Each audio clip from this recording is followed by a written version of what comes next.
This is one of the best things OpenAI has ever launched.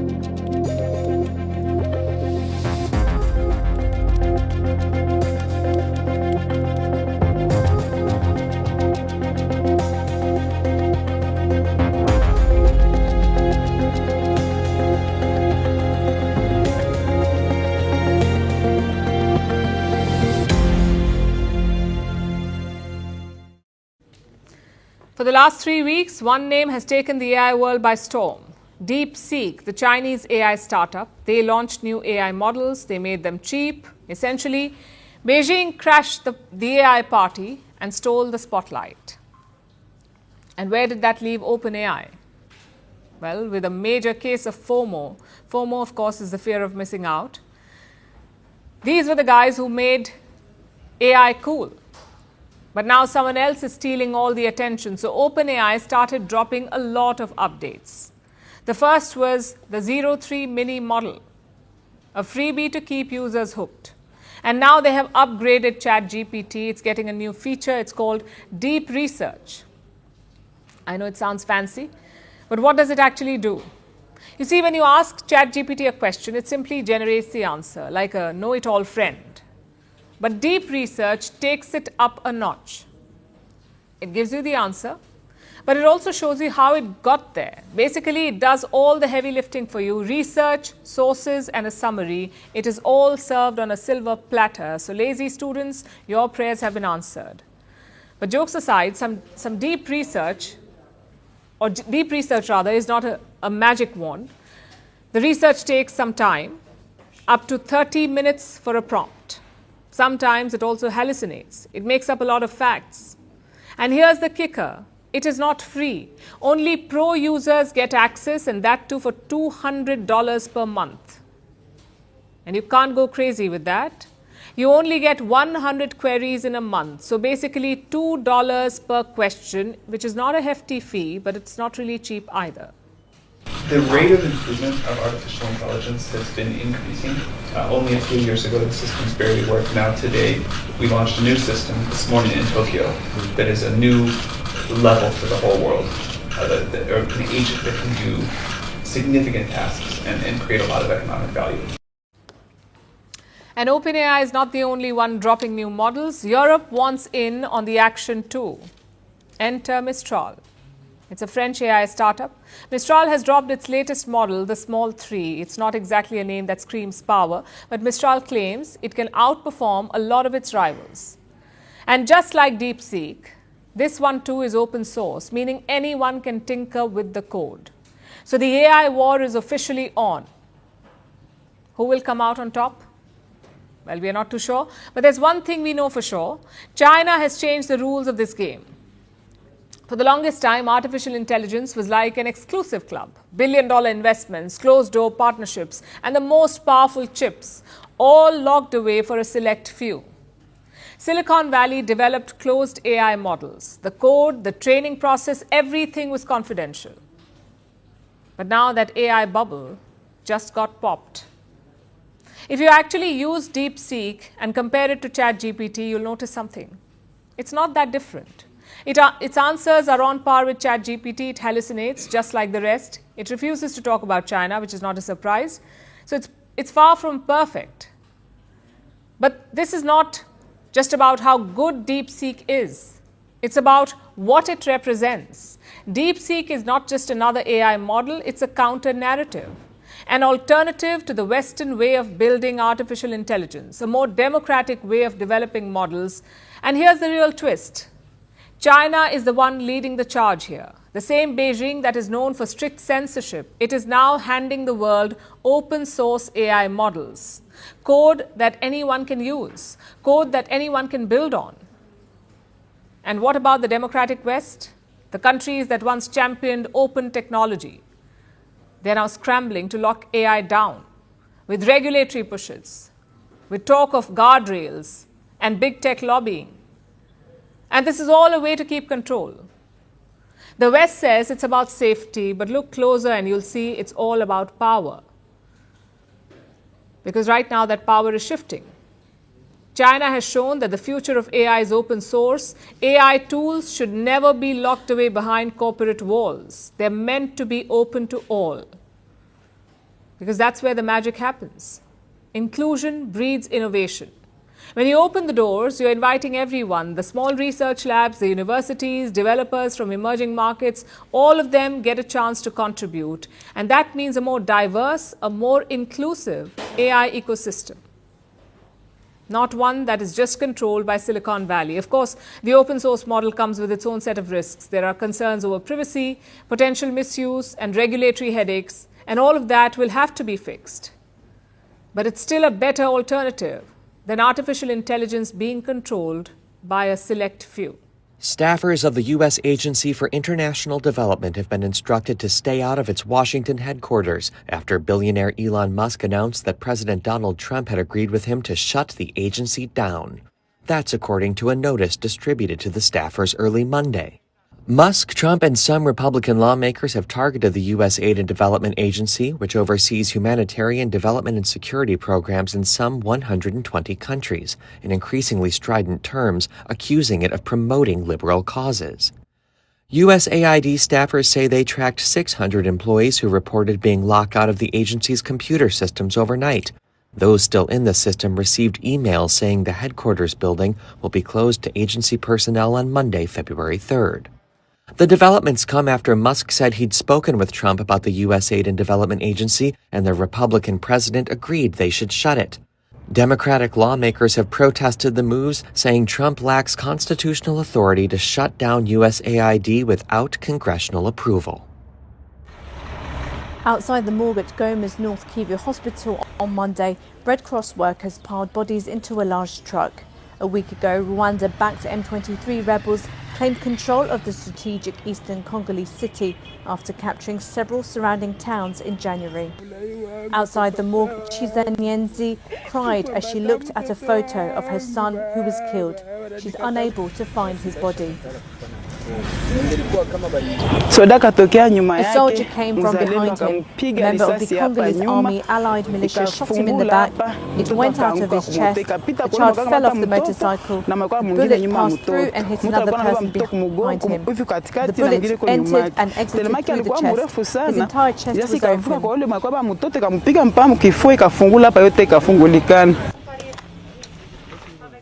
M23, backed by 4,000 Rwandan troops, is stronger than in 2012, when they were eventually pushed out of DRC. But analysts say pushing them back this time will be a lot harder. United States President Donald Trump has thrown his latest bombshell, and this time it's South Africa at the receiving end. On Saturday, he said he'd cut all funding to the country, claiming that it was confiscating land and treating certain people very badly. The US won't stand for it, Trump said, adding that there'll be no more money until the outcome of a full investigation into the country's policies. His unsubstantiated claims appear to be related to a new law signed last month that will make it easier for the state to confiscate land in the public interest, in some cases without compensation. Special conditions would have to be met for this to take place. The Expropriation Act aims to address racial disparities in ownership that date back to the apartheid era. South Africa defended itself on Monday. President Cyril Ramaphosa says he looks forward to engaging with Trump to find a better and common understanding over the issue. Elon Musk, one of Trump's close allies, was born and raised in South Africa and has also targeted Ramaphosa's government, previously accusing it of being anti-white. On Sunday, an Italian Coast Guard rescued 130 migrants and refugees attempting to cross the Mediterranean Sea aboard an overcrowded fishing boat in poor conditions. The rescue operation took place 90 miles southeast of Isola di Capo Rizzuto in the province of Crotone. 2 Coast Guard patrol boats were deployed to reach the vessel, navigating through a challenging environment with strong winds and waves up to 4 meters, according to the Coast Guard. Once on scene, the crew transferred all passengers to safety. The 130 people, including 74 men, 27 women and 29 minors, were then brought to the port of Crotone, where they disembarked at 8 p.m. local time.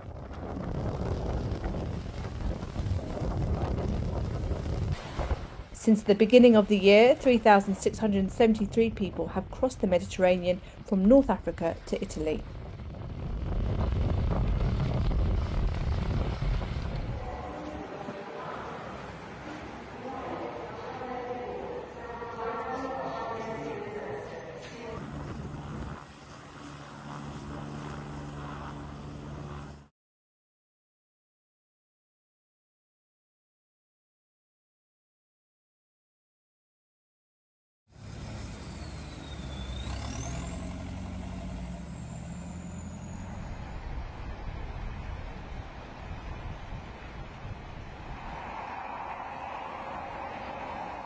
Military authorities in Pakistan say the country's security forces have fought separatist insurgents in the southwest, leaving a total of 41 people dead.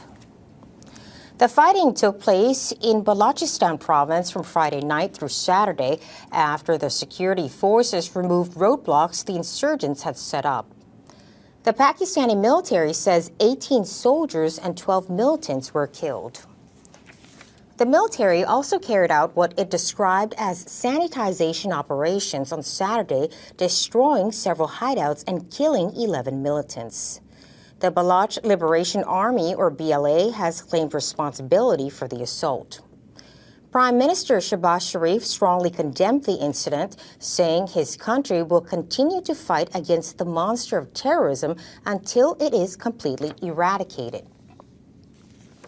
In Balochistan, the BLA has stepped up its offensive for independence. In November, it said it carried out a suicide bombing at a railway station in the provincial capital of Quetta that killed over 20 people. Former Thai leader Thaksin Shinawatra has held talks with Malaysian Prime Minister Anwar Ibrahim. Anwar appointed Thaksin as an informal advisor to Malaysia during its chairmanship of ASEAN this year. Sunday's discussion took place near Kuala Lumpur. Anwar said on social media it covered topics including the situation in Myanmar.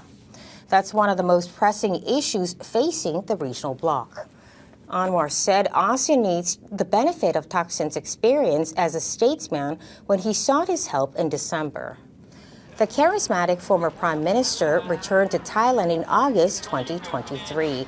After self-imposed exile following a 2006 coup that ousted him from power.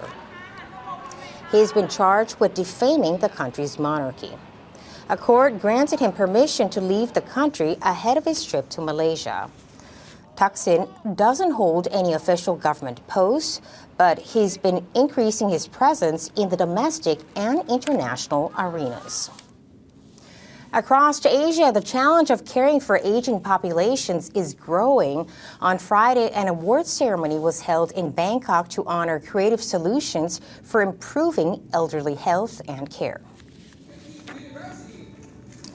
The Healthy Aging Prize for Asian Innovation marked its fourth edition this year, with around 80 applications from 12 countries and regions. One of the three grand prize winners was a Japanese startup. It's trying to regenerate a remote island by providing home nursing with remote medical systems. From the Philippines, Go Bike Project was recognized. Young people go around their communities by bicycle to check on the health of aged people.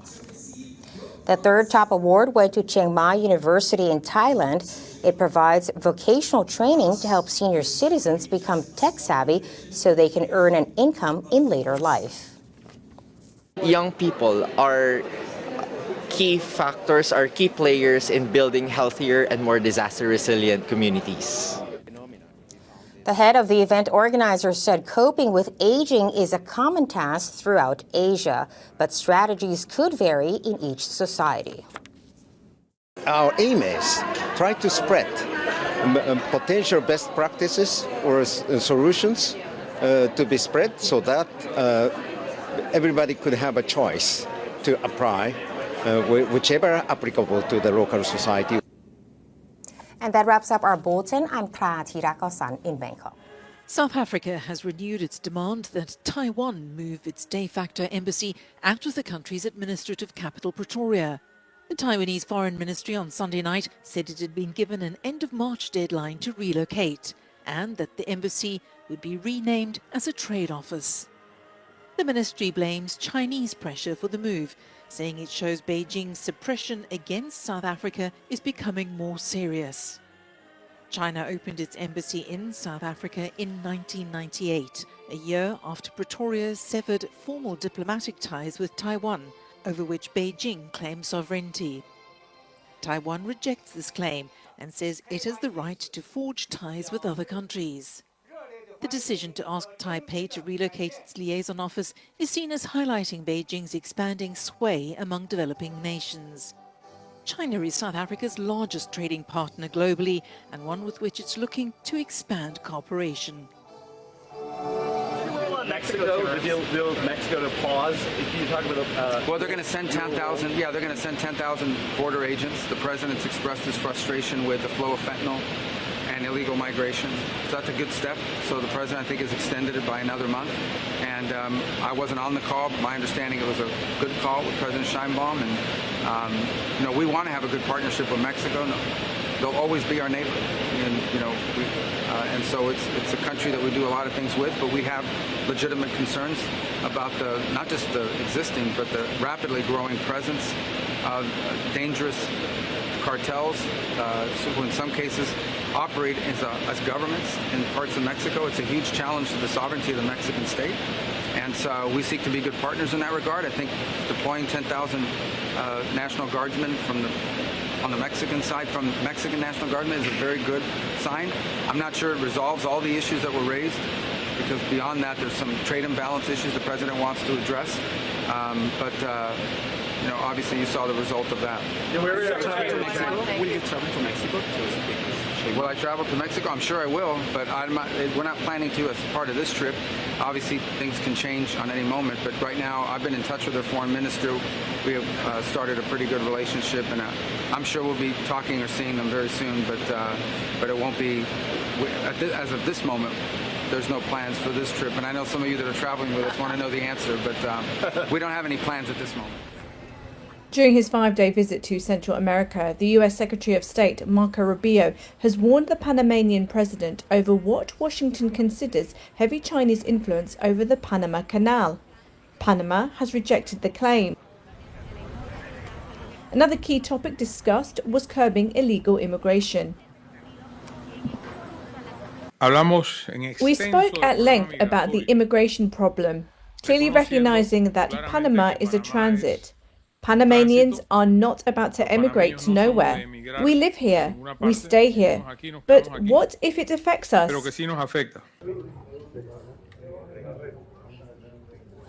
The meeting hopes to bring Panama and the US closer together economically and politically. Today, it's one of our strongest economic partners, certainly in the hemisphere, and an important catalyst for so much trade and commerce that happens in the United States that affects and impacts so many people, both going out and coming in. And so it's a great place to come visit first. Despite the positive outcome of the meeting, 200 people marched in Panama's capital, carrying Panamanian flags and shouting Marco Rubio out of Panama.